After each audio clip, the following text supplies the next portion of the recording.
Three simple ingredients. Check this out. There you go. Fritos, the original, baby. Three simple ingredients: corn, oil, and salt. Check this out. I've done some, pepper sauce stuff before. So here we go.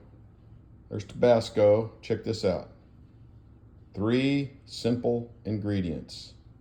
Wow. And for Tabasco, it is peppers, it is vinegar, and it is salt. Kind of interesting. The common ingredient of just three simple ingredients is salt. Jesus said, "You are the salt of the earth. If the salt loses its savor, wherewith shall it be made salty again?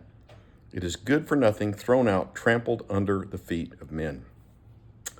Many times when the Bible talks about, especially in the New Testament, about salt,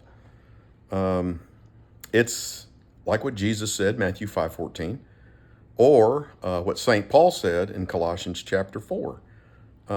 He says, "Be careful in the way that you act toward outsiders, making the most of every opportunity, redeeming the time.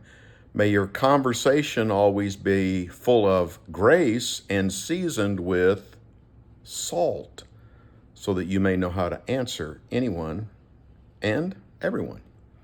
When we think about that common ingredient of salt, I mean, in the ancient times, salt was not only a spice, it was used as a preservative. They didn't have refrigeration like we have it, so you use salt to preserve things. It could be used medicinally. It was also even used as a legal tender. Sometimes people were paid in salt. But here, in the New Testament reference, it tends to mean wisdom, prudence, wise thought before acting. Even we use the phrase, that person's the salt of the earth. Jesus used it, Paul used it, and in each of these, the pepper sauce and the Fritos, three simple ingredients, but the one ingredient they have in common is salt. So hear the words of Jesus. You are the salt of the earth. Don't lose your savor. Don't become so diluted and polluted with the world that you're no longer salty.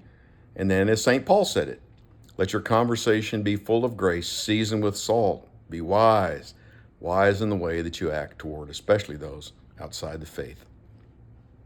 Common ingredient, salt. Hope you've had a wonderful day. God bless you. Have a good evening.